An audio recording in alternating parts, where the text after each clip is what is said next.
One island, two countries, on one side of the border, resorts, beaches, millions of tourists every year. On the other, one of the poorest countries in the world, plunged into complete chaos, where gangs control the capital and the president was killed in his own bedroom. This border is not just a line on a map. It is one of the most shocking historical divides in the world. And to understand how this happened, we need to go back 300 years.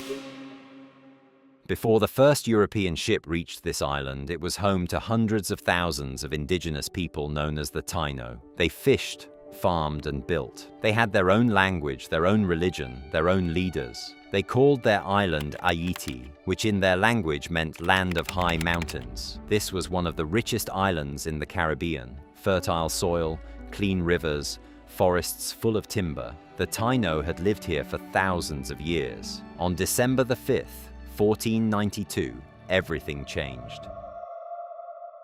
Christopher Columbus landed on this island and named it Hispaniola, Little Spain. And within the next 50 years, the entire Taino population had been driven to the edge of extinction, disease they had no immunity to, forced labor in gold mines, famine, violence. From hundreds of thousands of people, almost nothing remained. The first great tragedy of this island happened before anyone had time to write it down. But Spain had bigger plans, and soon other Europeans began arriving on the island with a completely different idea of what Hispaniola should be. Spain was first, but Hispaniola was never their priority. The island's gold ran out quickly.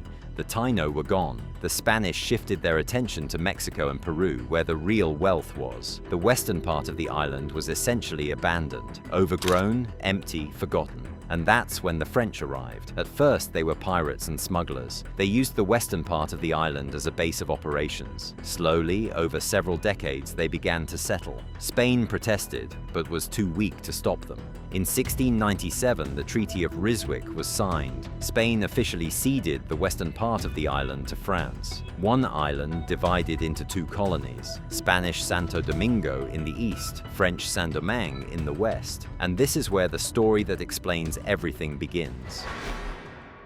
The French had a completely different vision for the island than the Spanish. They weren't looking for gold. Instead, they planted sugarcane. Saint-Domingue became the most valuable colony in the world. It produced 40% of Europe's sugar and more than half of its coffee. The wealth flowing from this island was almost unimaginable, but that wealth came at a price. To work these plantations, France shipped hundreds of thousands of enslaved people from Africa. At its peak, more than 500,000 people worked in Saint-Domingue, under conditions that historians describe as among the most brutal in the entire history of slavery. The average life expectancy of an enslaved person on a plantation was 7 years. France was fully aware of these atrocities, but it didn't care, as long as the profits kept flowing into its treasury. Meanwhile, on the eastern side of the island, the Spanish lived more quietly. Fewer plantations, fewer enslaved people, less wealth, but also less brutality. Cattle ranching, small farms, a slower pace of life, two colonies on the same island, two completely different worlds, and those differences, planted in the 17th century, would determine the fate of both countries for the next 300 years. By the late 18th century, Saint-Domingue was a powder keg. 500,000 enslaved people, 30,000 white colonists, and tens of thousands of free people of mixed heritage, known as gens de couleur, who despite their freedom had no political rights whatsoever. 3 groups, 3 tiers,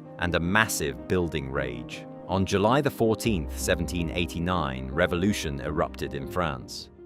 The ideals of liberty, equality, and fraternity crossed the ocean. Free people of color began demanding rights. The enslaved began to listen. In August 1791, at a religious ceremony deep in the forest of Bois Cayman, the leaders of the enslaved made a pact. Within days, hundreds of plantations were on fire. The colony that produced half of Europe's coffee was burning. This was the beginning of the only successful slave revolution in human history. At the forefront of the uprising stood Toussaint Louverture, a formerly enslaved man who had taught himself to read and write, studied military tactics, and proved himself one of the most gifted commanders of his era. He defeated the French. He defeated the British, who tried to exploit the chaos. He defeated the Spanish. Napoleon Bonaparte watched with growing fury. In 1801, Toussaint declared a constitution, making Saint-Domingue an autonomous territory. For Napoleon, that was too much. He He sent 40,000 soldiers to the island, one of the largest military expeditions in French history, with one order: restore order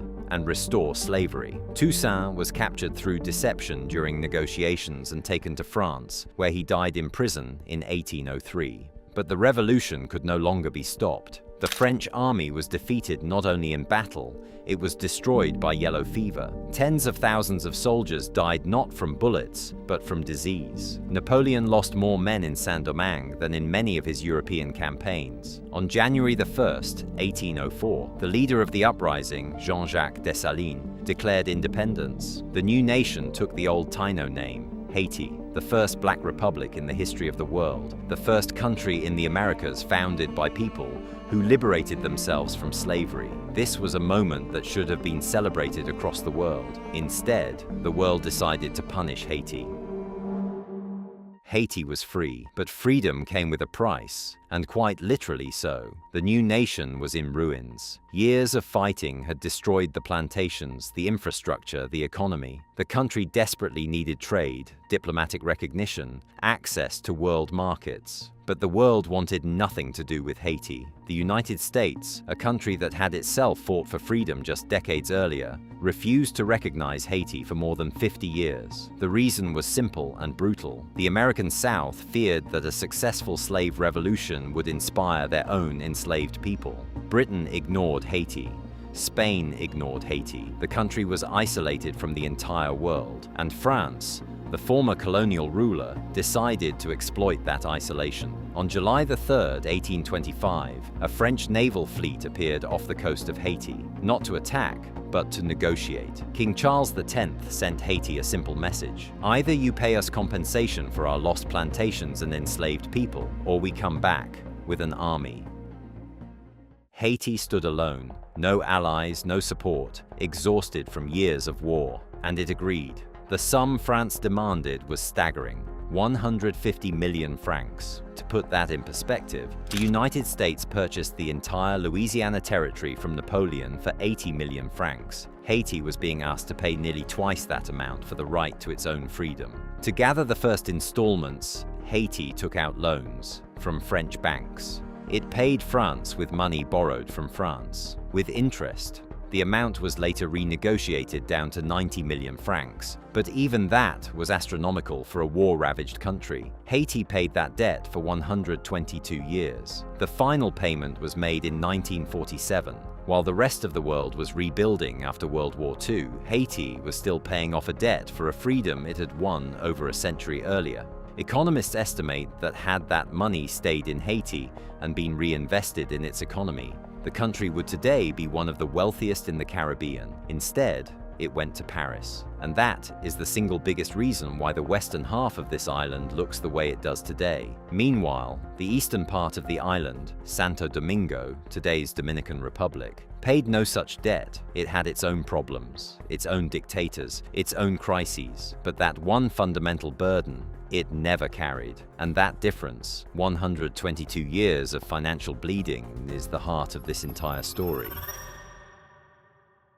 Freedom and an enormous debt were not Haiti's only problems. The 19th century brought a series of unstable governments, coups, and internal conflicts. The country that had defeated Napoleon could not build stable institutions. Every new leader started from scratch. Every new crisis deepened the poverty. And then the Americans arrived. In 1915, the United States sent Marines into Haiti. The official reason: political instability and the protection of American financial interests. The real reason: control over a strategically located country in the Caribbean.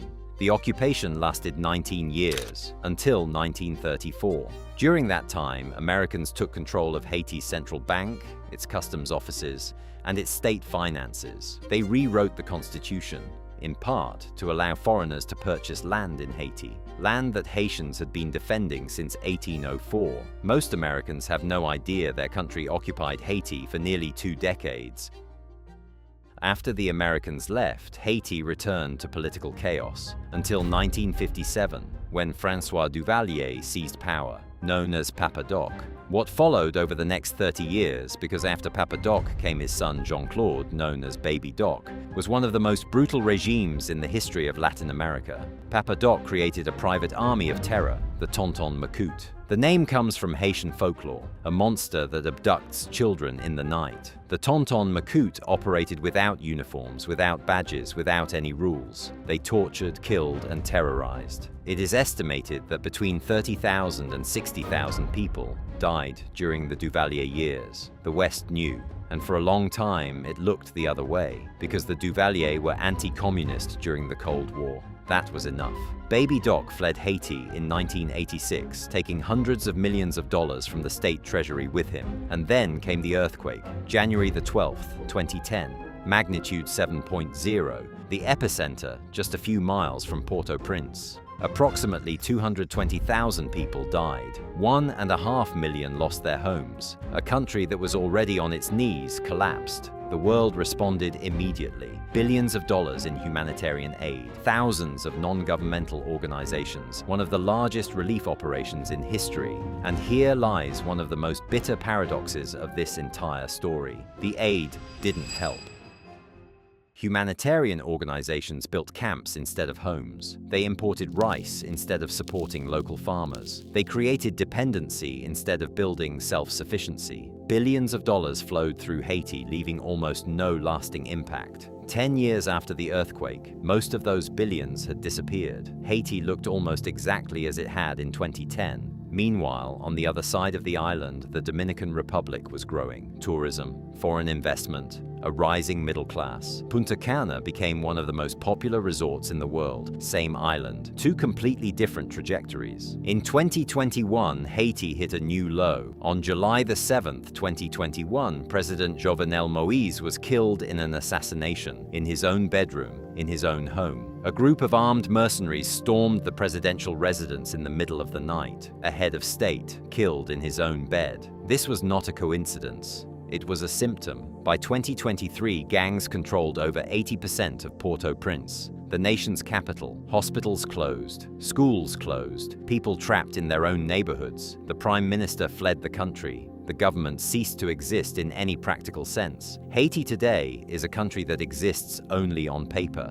And when you look at this island from above, the difference is visible to the naked eye, literally. The western side, Haiti, is largely deforested. Trees were cut down for centuries as fuel because there were no other energy sources. The eastern side, the Dominican Republic, is green. Same island, different trees, different lives. The Dominican Republic welcomes over 10 million tourists every year. Haiti, virtually none. The Dominican GDP per capita is more than 8 times higher than Haiti's. 8 times, on the same island. So how did it come to this? There is no single answer, but there are answers. France took 122 years of financial lifeblood from Haiti. At the precise moment, the country should have been building its foundations. The United States spent 19 years of occupation undermining Haitian sovereignty instead of supporting it. Dictators spent decades looting the state. Humanitarian aid created dependency instead of self-sufficiency. An earthquake destroyed what little remained. This is not a story about a lazy people. This is not a story about a broken culture or a broken religion, because those theories have circulated for years and every single one of them is false. This is a story about what happens to a country when for 200 years, everyone who could took away its chance to grow. And the Dominican Republic? It had its own dictators, its own crises. Trujillo, one of the most brutal dictators of the 20th century, ruled for 31 years. It was no paradise. But the Dominican Republic never paid a debt for its own freedom. It was never occupied by the Americans in the same way. It had more time and more resources to recover. And that was enough to end up on the better side of the island. One island, two countries. One of the most shocking historical divides in the world. And now you know why.